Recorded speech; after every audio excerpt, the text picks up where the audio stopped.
Hello दोस्तों, एक दिन मिस हो गया, आई वॉज बिजी समवेयर। तो चलिए शुरू करते हैं। हिस्ट्री की जो सीरीज़ हमारी चल रही थी, एंशिएंट हिस्ट्री में हमने डिस्कस कर लिया था कि इतिहास को जानने के जो स्रोत हैं वो हैं धर्म ग्रंथ, ऐतिहासिक ग्रंथ और विदेशियों का विवरण। लास्ट क्लास में हमने विदेशियों का विवरण मतलब कि हमने रिकॉर्ड्स ऑफ फॉरेनर्स देखे थे, जिसमें हमने कुछ नाम यूनानी और ईरानी राइटर्स के देखे थे, ग्रीक राइटर्स जो थे जिसमें टेसियस जो ईरान का राजवैद्य था, ठीक है, हेरोडोटस की बात करें जिसकी बुक थी हिस्टोरिका, उसके बारे में हमने देखा था, ठीक है, डाइमेकस, डायनोसियस और उसका कुछ चीनी यात्री फहियान का नाम, संयुगन, इत्सिंग। अरबी लेखों में हमने अलबरूनी का नाम देखा, ठीक है, इब्न बतूता का नाम देखा और लास्ट में मार्को पोलो का नाम देखा था जो पांड्य देश की यात्रा पे आया था। ये चीज़ें हमने लास्ट क्लास में कवर की थी।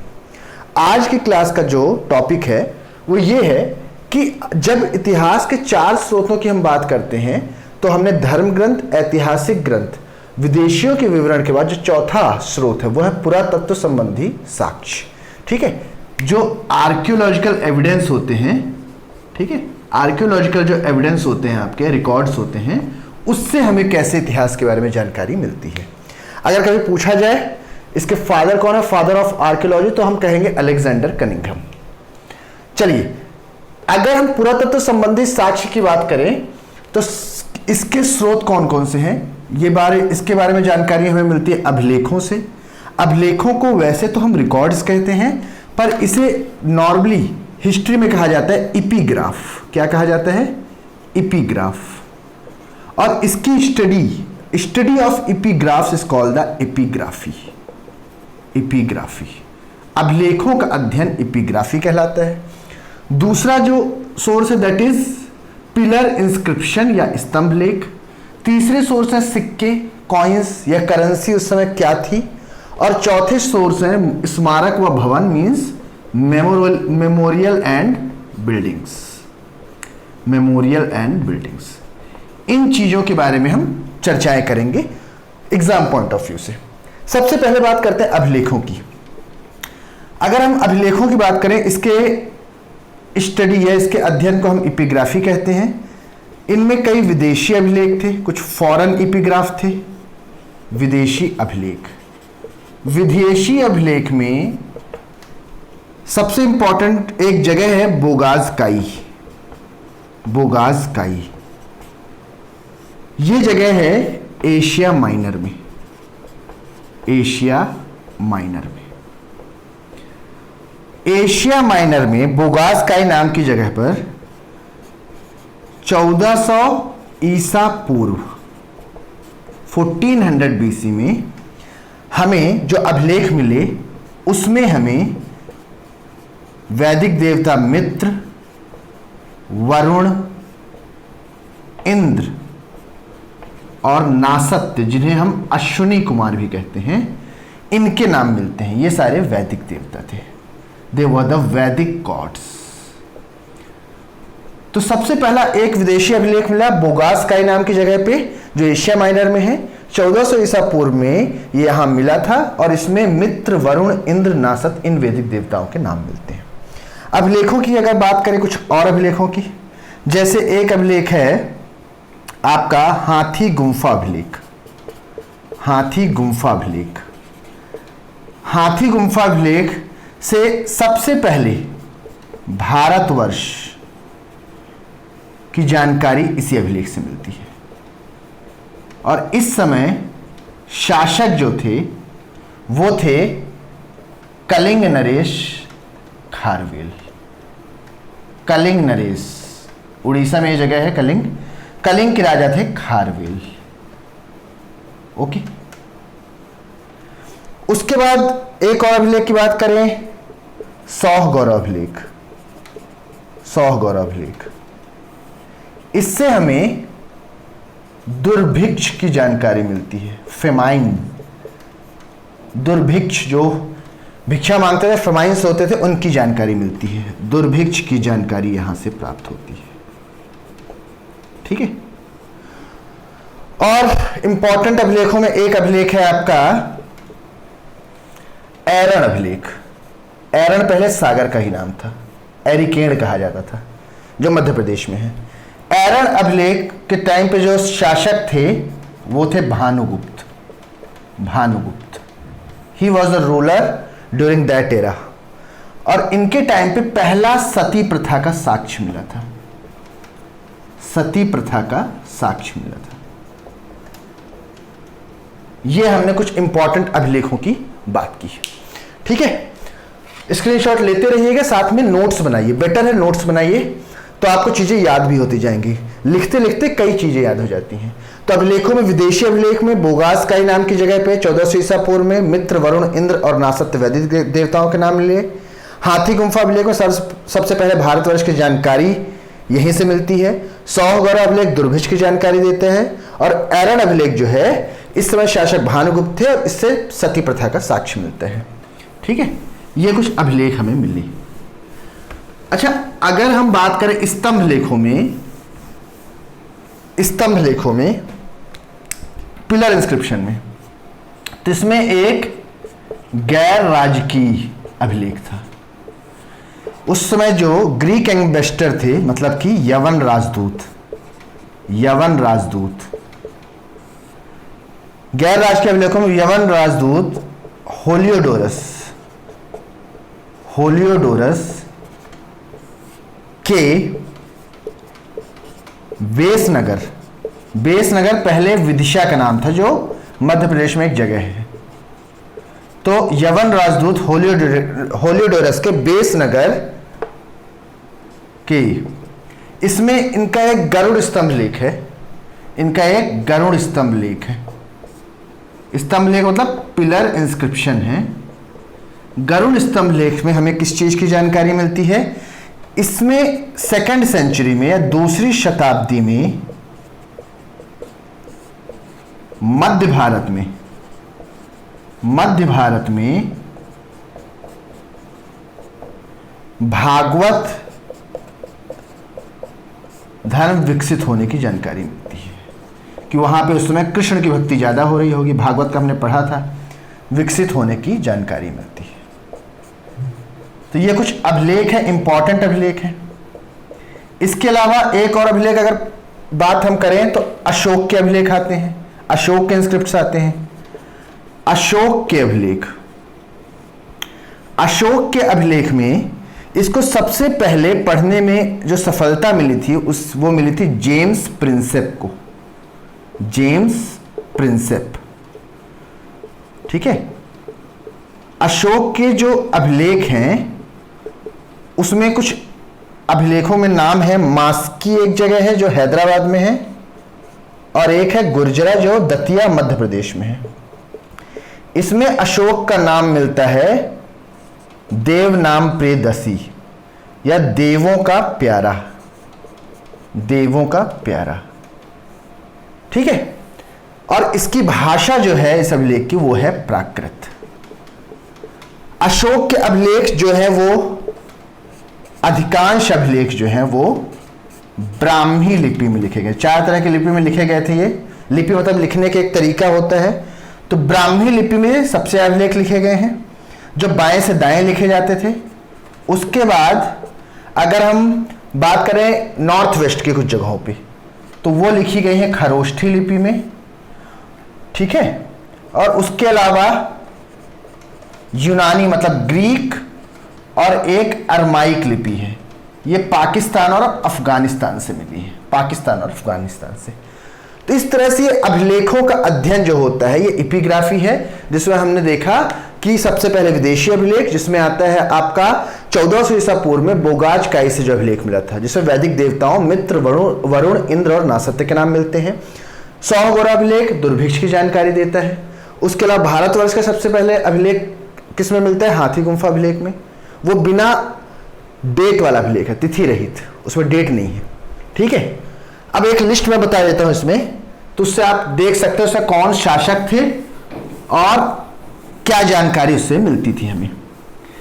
जैसे मैंने सबसे पहले बात की थी हाथी गुम्फा अभिलेख की। सबसे पहले हमने बात की थी हाथी गुम्फा अभिलेख की।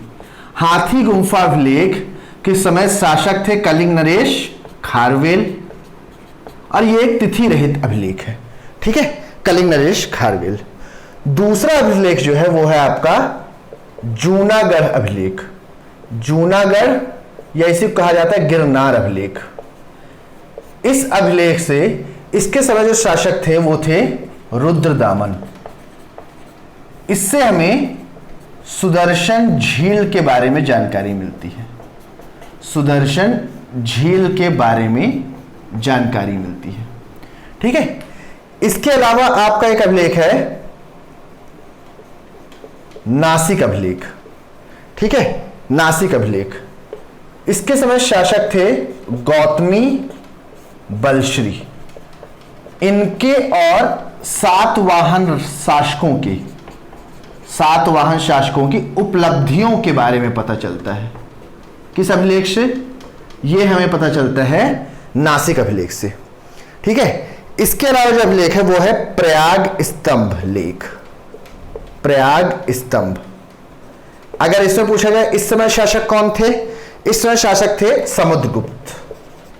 समुद्रगुप्त इनके विश्व विजय मतलब काफी जगह जीती थी, इसको हम कहते हैं दिग्विजय। इनके दिग्विजय की जानकारी मिलती है, जहां जहां इन्होंने विजय हासिल की, जीत हासिल की। एक अभिलेख आता है आपका एहोल अभिलेख। इस समय राजा थे पुलकेशन द्वितीय, पुलकेशन द्वितीय, पुलकेशन सेकंड। ये एहोल अभिलेख के बारे में पता चलता है। अब बहुत इंपॉर्टेंट पिछले साल का क्वेश्चन जो कंफ्यूज करने वाला था, मंदसौर, और हमारे एमपीपीएससी 2019 के सवाल में ये आया था दशपुर नाम से, और इसका पुराना नाम दशपुर था। जैसे सागर का पुराना नाम एरर था, विदिशा का नाम बेसनगर था, है ना। तो दशपुर अभिलेख मंदसौर अभिलेख से कहा जाए, यह भी मध्य प्रदेश में है। इस समय राजा थे मालवा नरेश यशोवर्मन, और सवाल कुछ इस तरह से आया था कि रेशम बुनकरों की जानकारी किस अभिलेख से, दशपुर अभिलेख से किसके बारे में जानकारी मिलती है? इससे रेशम बुनकरों, या इंग्लिश में हम इसे कहते हैं सिल्क वीवर्स, इनके बारे में हमें जानकारी मिलती है, ठीक है। इसके अलावा एक अभिलेख है भित्री स्तंभ अभिलेख, भित्री स्तंभ लेख। इस समय राजा थे स्कंदगुप्त, स्कंदगुप्त, और इससे हमें जानकारी मिलती है हूणों के आक्रमण की। जो हूणों ने आक्रमण किया था, हमला किया था, उसके बारे में जानकारी मिलती है, ठीक है। इसके अलावा आपका देवपाड़ा अभिलेख है, देवपाड़ा अभिलेख। इस समय राजा कौन थे? इस समय राजा थे बंगाल, अगर देखा जाए बंगाल शासक, बंगाल के राजा विजयसेन, बंगाल के शासक या राजा विजयसेन थे, विजयसेन थे। इस तरह से हम अभिलेखों को समझ सकते हैं। और एरर अभिलेख हमने पढ़ा हुआ है, भानगुप्त उसमें राजा थे, और सती प्रथा का साक्ष्य वहां से हमें मिलता है। Very important, everything is very important in this slide, या in this what I make this list for the rulers and their inscripts, they are very important. आप इसको अच्छे से स्क्रीनशॉट ले लीजिए, अपने नोट से बना लीजिए। फिर आगे हम बात करेंगे कि अगर हमने इसको आगे बढ़ाया तो अभिलेखों के बाद जो बारी आती है वो आती है सिक्कों की, सिक्कों की, कॉइन्स की। तो उस समय जो सिक्के थे, उन्हें पहले जैसे सिक्के थे, इन्हें पहले पिघलाया जाता था, मेल्ट किया जाता था, फिर इससे ठप्पा मारा जाता था। तो इसलिए इन सिक्कों को कहा जाता था punched mark coins, punch mark, जिसको पंच करके बनाया जाता था, या साहित्य में इन्हीं को काशार्पण सिक्के भी कहा जाता है। सिक्कों की जानकारी जो थी ये 206 बीसी से लेके 300 बीसी के बीच में पता चली थी। उसके पहले सिक्कों का ज्ञान नहीं था। तो उस समय के सिक्कों को काशार्पण या पंचमार्क सिक्के कहा जाता था, या आहत सिक्के कहा जाता था, जिन पे चोट करके बनाया गया, आहत किया गया हो जिन्हें। सिक्कों पे लिखने का सबसे पहले काम जो था, सिक्कों पे लिखना, ये काम जो सबसे पहले किया था यवन राजाओं ने किया था, ठीक है, यवन राजाओं ने किया था। फिर हम लोग पढ़ेंगे गोल्ड के सिक्के कब आए, और सबसे पहले अगर पूछा जाए तो कुषाणों के टाइम पे जो स्वर्ण सिक्के थे, ये गोल्ड सिक्के थे, गोल्ड कॉइन थे, ये सबसे शुद्ध सिक्के थे, ये शुद्ध सिक्के थे। और वहीं पे अगर हम बात करें गुप्त राजाओं के समय जो स्वर्ण सिक्के थे, सोने के सिक्के थे, ये सबसे अधिक थे, क्वांटिटी इनकी ज्यादा थी। एक इंपॉर्टेंट फैक्ट यहां से यह पता चलता है, एक सिक्के में समुद्रगुप्त को वीणा बजाते हुए दिखाया गया है, समुद्रगुप्त की वीणा बजाते हुए एक प्रतिमा है एक सिक्के में। इससे यह पता चलता है समुद्रगुप्त जो था संगीत प्रेमी था, संगीत प्रेमी था, ठीक है, उसे संगीत से प्रेम था। यह भी एक सिक्कों में ही पता चलता है। अरिकमेडू नाम की एक जगह से, अरिकमेडू नाम की एक जगह से हमें रोमन सिक्के मिले हैं। तो ये कुछ सिक्कों के बारे में फैक्ट्स हैं जो हमें क्लियर करते हैं रिगार्डिंग एनी एग्जाम्स। तो हमने देखा ये पुरातत्व संबंधी साक्ष्य हैं, ठीक है। तो हमने देख लिया इसमें कि अभिलेख हो गए, अभिलेखों के अध्ययन को एपिग्राफी कहते हैं। उसके बाद हमने देखा कुछ कौन कौन से अभिलेखों से कौन कौन से राजाओं की जानकारी मिलती है, सिक्कों के बारे में जान लिया, कुछ बिल्डिंग्स और मेमोरियल्स के बारे में जान लेते हैं, मतलब स्मारक व भवन के बारे में, बिल्डिंग व मेमोरियल के बारे में जान लेते हैं, ठीक है। तो देखो नॉर्थ के जो मंदिर हैं, उत्तर भारत के नॉर्थ के जो मंदिर हैं, उन मंदिरों को बनाने की जो टेक्निक होती है, शैली होती है, उसे कहा जाता है नागर शैली, नागर शैली। और जो दक्षिण भारत के मंदिर है, साउथ इंडिया में जो मंदिर हैं, साउथ इंडिया में जो मंदिर थे वो द्रविड़ शैली पे बने हुए हैं, द्रविड़ शैली पे। और दक्षिणापथ में जब हम उस रास्ते में जाते हैं साउथ की तरफ, तो जिसमें इन दोनों का मिश्रण होता है, दोनों मिले जुले को हम कहते हैं बैसर शैली या बैसर शैली, बैसर शैली।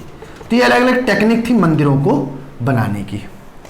एक पंचायतन मंदिर होते हैं, पंचायतन मंदिर वो मंदिर होते हैं जिसमें एक बीच में ये मंदिर है और इसके चारों ओर ये 4 मंदिरों से घिरा हुआ है, इसे हम कहते हैं पंचायतन मंदिर, ठीक है। इसको अगर आप देखोगे तो एक है आपका कंदरिया महादेव, ये है आपका खजुराहो में मध्य प्रदेश में, और ये यहाँ पे ही एक लक्ष्मण मंदिर है, ये भी मध्य प्रदेश में ही है, खजुराहो में, ठीक है। एक गोंडेश्वर मंदिर है जो आपका महाराष्ट्र में है, महाराष्ट्र में है। दशावतार मंदिर है, ये सब पंचायतन मंदिर है। दशावतार यूपी में है, ठीक है। इसके अलावा आपका एक लिंगराज मंदिर है, ये कहाँ है आपका भुवनेश्वर, मतलब कि उड़ीसा में। एक मंदिर मैं और भूल रहा हूं, ब्रह्मेश्वर मंदिर, ब्रह्मेश्वर मंदिर, ब्रह्मेश्वर मंदिर, ये भी आपका भुवनेश्वर उड़ीसा में है। तो इतनी जानकारियां हमें यहां से मिलती हैं, तो आप बिल्कुल इसको बांध लीजिए कि ये पुरातत्व संबंधी साक्ष्य हो गए, जिसमें हमने अभिलेखों के बारे में, स्मारक और भवनों के बारे में, सिक्कों के बारे में ये हमने जान लिया है। और इसके बाद हम प्रागैतिहासिक काल, प्री हिस्टोरिक एज स्टार्ट करेंगे। तो बने रहिए मेरे साथ। Wish you all the best.